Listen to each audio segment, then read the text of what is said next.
everyone, good morning. Welcome to today's session with Professor Salil Kanhere. I'm really excited about presenting Professor Kanhere's work today, actually, because it's really cutting edge work.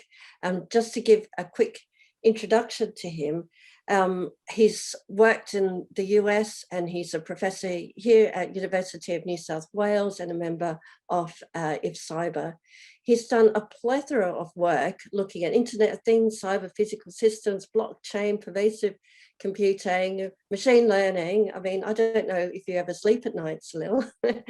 And I'm really excited about this talk because I did work with a big group of people many years ago on looking at this identification, with looking at the body as well as psychological factors. And just even reading Salil's abstract, I can see that the science has moved on an awful lot, and it's really important work for us all to know about. So I'm really excited to present Salil's work. Just so people know, I'd love people to be asking questions in the Q&A section rather than the chat section, if that's okay. And at the end of Salil's talk, I will ask Salil your questions for you. So thank you very much. I'm passing it over to you, Professor Kanhere. Thank you, Monica and Kirsty, for organizing this, and of course, IFCYBER for giving me the opportunity. So this work was largely led by two of my PhD students who have since graduated. So the first piece of work was led by Saeed. He's just started at Deakin, actually, a couple of weeks ago. The second piece I'll present was led by Jin, who's currently at Shenzhen. So the context of this work largely is, as Monica mentioned, pervasive computing, right? So the sort of father of pervasive or ubiquitous computing is generally referred to as Dr. Mark Weiser. He was at Xerox PARC.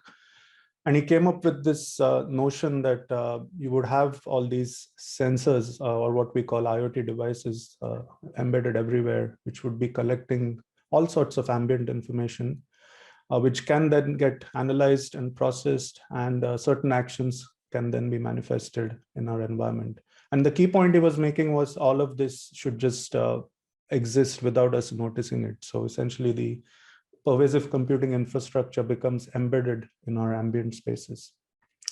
And to some extent, this is starting to happen now. I'm sure some of you are currently in a space where there are some IoT sensors around you. So be it a smart home or be it a smart office, be it even shopping. So Amazon Go, for example, is a very good example of this.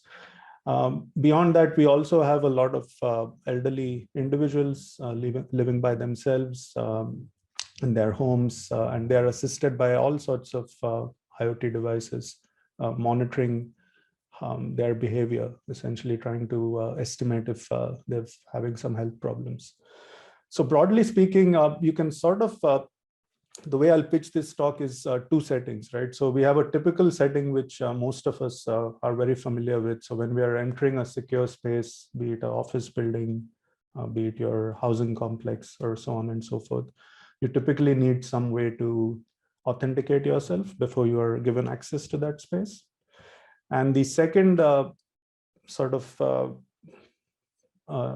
domain that I'll be exploring is more of a smart home or a smart space setting, where we are increasingly seeing applications where we want to personalize these spaces, right, based on our personal desires. So for example, if you're in a room and you want the lighting to be set in a certain way, you want the air conditioning to be set in a certain way, and so on. And then similarly, you have scenarios where, as I mentioned earlier, you might have elderly people who need some assistance who are living by themselves.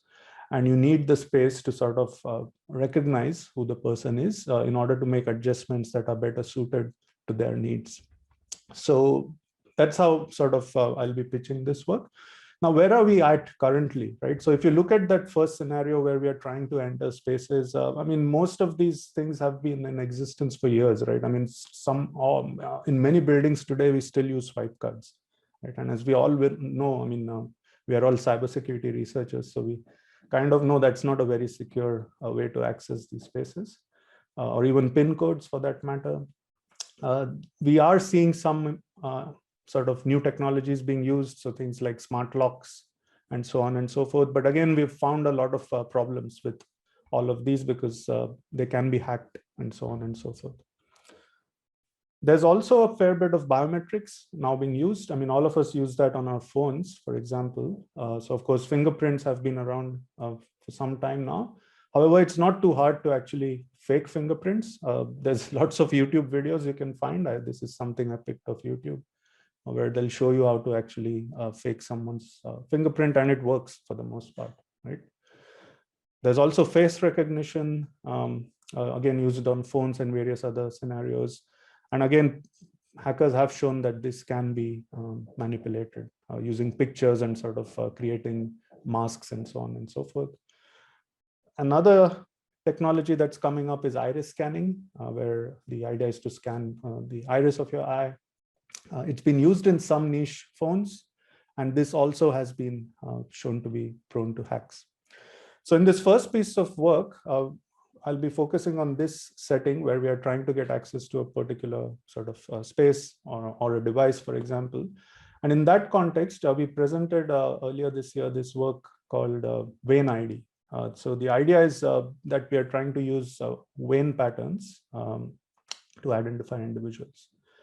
Now, this work did get picked up in the media, so you see some snapshots here of the work appearing in CNN, New Scientist, and even got to go on ABC radio here and talk about this.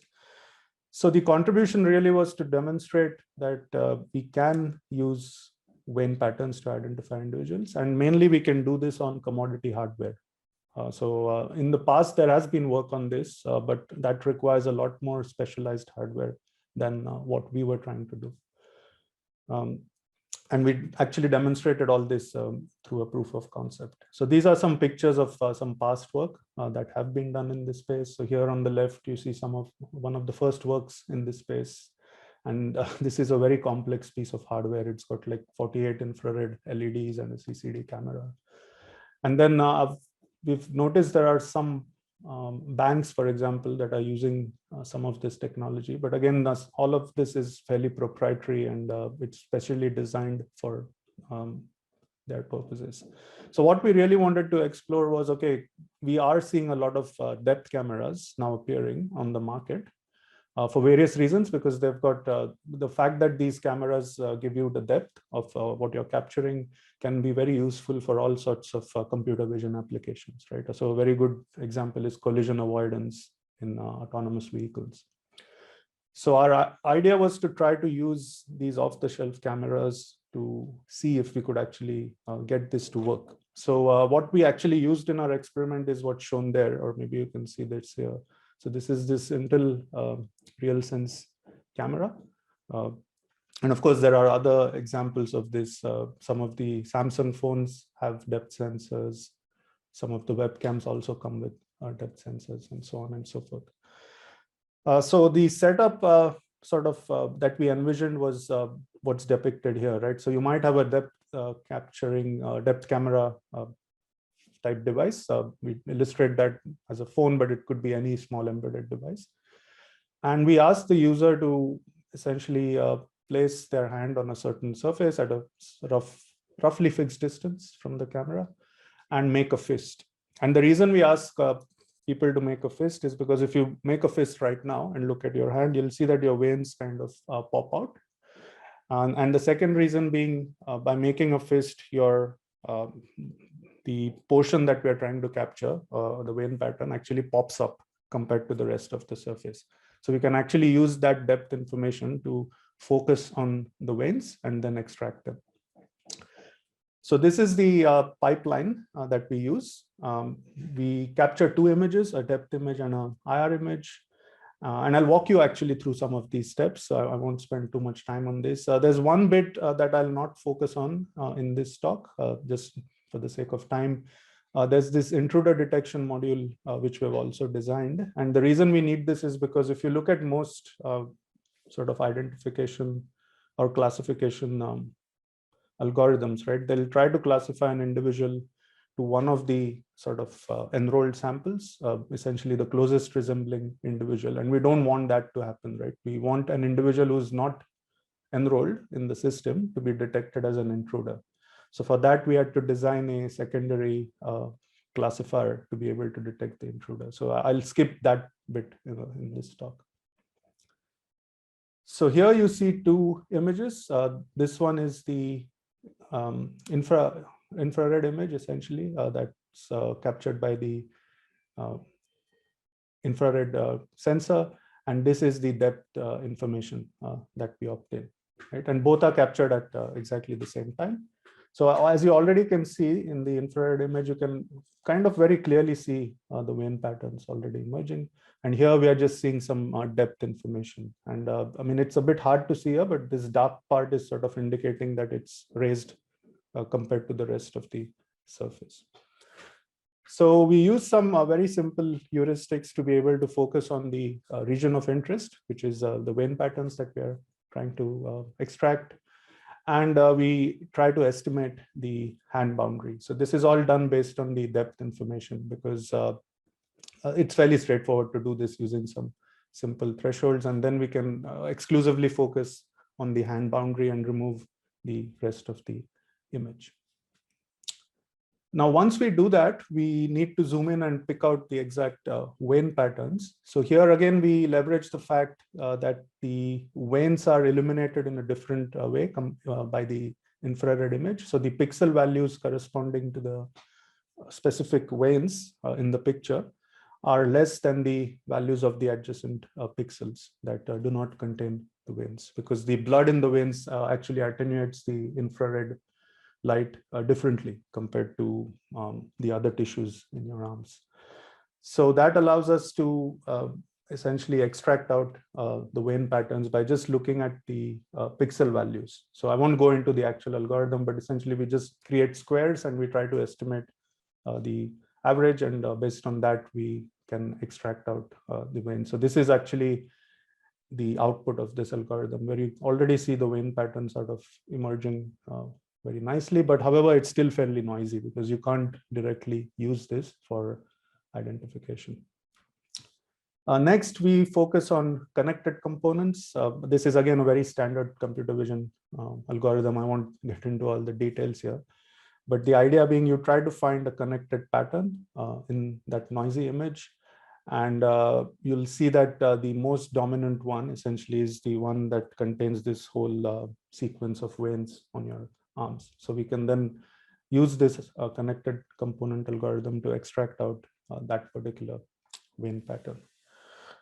Now, in terms of the usage of this system, just like any other pattern, I mean, any other authentication system, right? We expect that users who are using the system will have to enroll and give some samples of their veins, just like you do when you're setting up your phone, right? You sort of have to give the system a few samples of your fingerprint.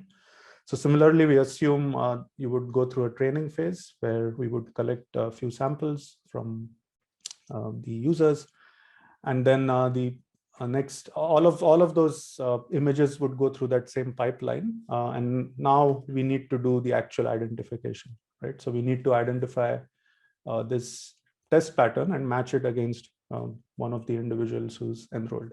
So for that, we use machine learning, and in particular, we by looking at various algorithms, we chose to use deep learning. And we actually tried out two algorithms, the first one being CNN, which you see here. Now, again, I won't go into all the nitty-gritty of this pipeline. This is I mean, as with most deep learning work, this is something you kind of trial and sort of adjust based on the results you're getting. So here we have the input layer, which is the image, the depth image that you saw from the previous, the vein pattern actually from that you saw from the previous slide, which is then passed through a convolutional layer. There's a ReLU layer following that. There's a pooling layer, and then we repeat that same sequence. The output of this second pooling layer is basically the local features that are learned from the different parts of the vein pattern. So what we're trying to do is essentially determine the features that allow us to uniquely identify individuals. And then we feed those, we sort of unflatten them into a large vector and feed it to these sequence of 4 fully connected layers. And the output layer is just the classifier, essentially. So that's the number of people who are being enrolled in the system. So in our case, as I'll talk of later, we've used 35 subjects. So as you notice here, the output layer, the size of this is 35. And this is essentially, it uses a softmax activation function to compute the probability for each user in the enrolled set. A second model that we also tested is what's called a stacked autoencoder. So this is basically an unsupervised learner. It reconstructs the input at the output, achieving a minimal mean square error. And here we actually found that having a second autoencoder, so you notice there are 2 autoencoders back to back, helped us improve the accuracy. We also use a softmax layer, and then the output is, as shown earlier, of the size of the number of users enrolled. So experiments. Now, the thing here is we couldn't use any existing data sets. There are some data sets out there which capture vein patterns, but they're captured using much more sophisticated hardware than what we were after. So we couldn't just use those because that sort of defeats the whole purpose. Our idea was to use off-the-shelf equipment. So we had to collect our own data. And if you have done some of these kind of experiments, you may appreciate it's very hard to actually do this at a very large scale. So certainly, I mean, 35 users is perhaps not a lot, but I think this is the best we could do in those circumstances. In fact, this was just as lockdown was happening last year. So that, in fact, created lots of problems for us, but we just managed to get this data out before everything closed down. So that shows you some of the statistics of the users. These are mainly people working at university, all from different countries. And one interesting thing we found was the patterns that we were extracting. They were kind of independent of skin color and things like that, because that has no bearing on these images that are captured here through the infrared camera. So that was a good finding. And we collected 500 images per volunteer. We simply sort of showed them how to collect the data, and they were free to sort of move their hand around a little bit. We didn't really enforce that they have to keep it at a very specific spot and so on and so forth. So it was kind of, we were trying to capture a more natural setting of where the system could be used. The module, most of the vein extraction was done on MATLAB, but all the machine learning was just done on a standard laptop and GPU cluster. So we actually found very high accuracy. So these are what are called ROC curves, right? So you see all the ROC curves are around the top left corner. So, and as you see here, the accuracy is almost 100%, precision and recall is also almost 100%, and the F1 score is 99%. So this is a very good result for that particular data set. And in terms of the time taken to train and test the system, so this is sort of comparing the results for the 2 models I showed you on 2 different pieces of hardware. So obviously on a standard laptop, it takes a little longer, of course, to train it. However, training, even in an sort of pervasive computing environment, right, you could still do the training offline because that's not something you need to do online. So if you could imagine that training could happen on a sophisticated GPU server. The testing, however, could still take place on an embedded device. So for example, here, even on a simple laptop, not just a basic laptop that all of us use, we were able to show that the detection can happen in less than a second with both models. Okay. So yeah, there's a bunch of other results in the paper, so I won't bore you with all of that. You can certainly look up the paper or reach out to me if you're interested.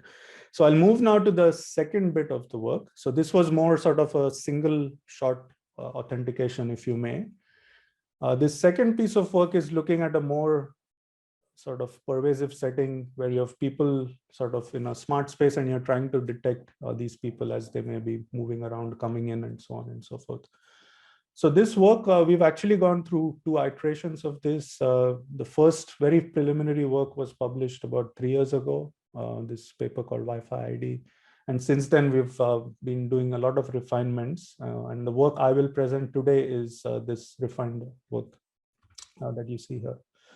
So 3 years ago, this was actually picked up by Dr. Karl. And in fact, that's Jin, my student. We got to go and meet Dr. Karl and do a short segment with him. So that was really interesting. So the key contributions of this work were that we were able to show that human gait imprints a very unique pattern on Wi-Fi signals. And in fact, we were able to even detect the direction of walking in that particular setting that I'll show you. And we were able to demonstrate all of this actually works on off-the-shelf hardware and get reasonable accuracy in a small group setting. So here you'll see the accuracy numbers are a little lower. And this is largely because of the problems of dealing with the Wi-Fi setting. So why Wi-Fi? Well, because if you think about it, Wi-Fi is everywhere, right?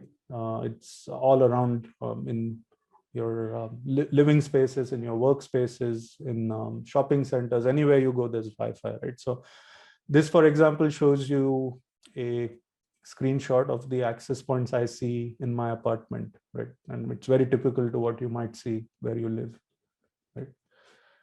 Now, the thing here is the human body is actually an interferer. It's an interfering source to radio frequency signals because we are all made up of water. So it acts both as a reflector and absorber of RF energy. So we are causing a lot of disturbance to the Wi-Fi signals around us. Now, the good thing though is that if you sort of, whenever you create certain actions, right, you're creating an interference in the Wi-Fi spectrum. And the good thing there is if you create that same action again and again, you actually see a repeatable pattern that emerges in the interference that you create. And there's been a lot of work in this space, not just our group, there's groups all around the world who are working on this. So these are some examples of certain motions you might be doing, right? And the patterns that those create essentially in the Wi-Fi spectrum.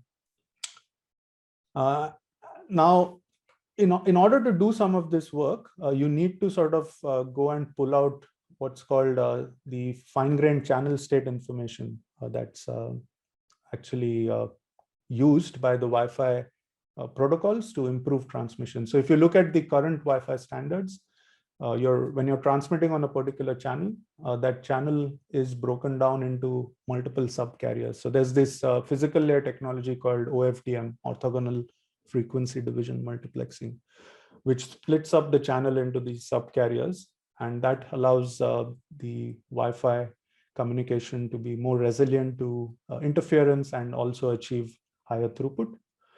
And in addition, most equipment these days is also fitted with multiple antennas. So again, that allows the Wi-Fi technology to leverage these simultaneous transmissions to increase the data rate, right? What that means from our perspective is that you can capture a lot of this fine-grained information, this channel state information. So the amplitude and phase of these subcarriers can actually be recorded. So in our work, we were using 30 subcarriers. That's why you see the number 30 here. And you can do that for multiple combinations of receiver and transmitter antennas. Okay. And the fluctuations that you see in this CSI is actually representing of various things that are happening in the ambient space. So this could be reflections, interference, whatever, anything that's untoward gets captured in the CSI. And the logic being that the actions the individuals are performing are also creating these interferences, which then get recorded in the CSI. So the typical use case for this work is as shown here. We assume that you might have installed these Wi-Fi sensors, particularly in doorways, say in an apartment. Perhaps it's being used to monitor an elderly individual and so on and so forth. The logic being that whenever they would walk through these virtual gates, if you may, we may be able to detect who that person is and in which direction they were walking. So why does this work? Well, the intuition here is, again, if you have a virtual gate like this, and if you're walking through it, right? So whenever you walk through it, you create a certain pattern. And since your gait is kind of very characteristic, so if you have two people walking through this, when person A walks through it, it would create a particular pattern. When person B walks through that virtual gate, person B would create a different pattern. So that's the intuition, that each of us has a slightly different gait, and that can get manifested in different and cause different interference in the Wi-Fi signals. And we can then use those patterns to train a machine learning algorithm to be able to identify these individuals. So in order to do that, of course, there's a lot of signal processing involved.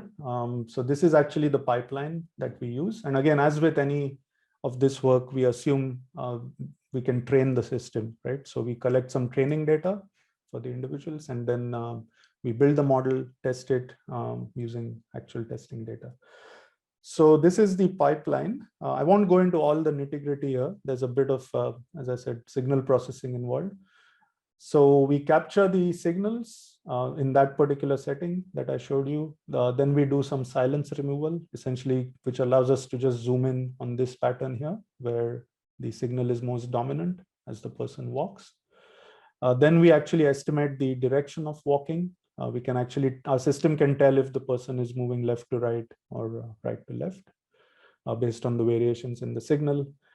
Then we do some feature extraction, because this information that we are capturing is humongous. So we can't just feed all of that to a machine learner, that it would just be too much. So we need to extract out certain features that are most representative of the gait. And then we run it through a deep learning, attention-based deep learning model. Right? So I'll kind of just touch very briefly on some of this, leaving out a lot of the nitty-gritty. So one thing we found was the direction in which you mount the antennas actually impacts the signals.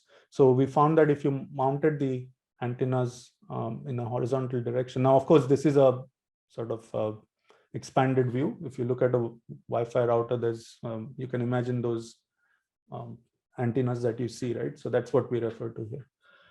So we found that in this particular setting, as you notice here, this is a person walking forward and a person walking backward. So you see the signals are actually an exact flip, right? So this part here matches this. So it's like a mirror image, essentially, that creates. So this actually helps us very easily figure out the direction of walking.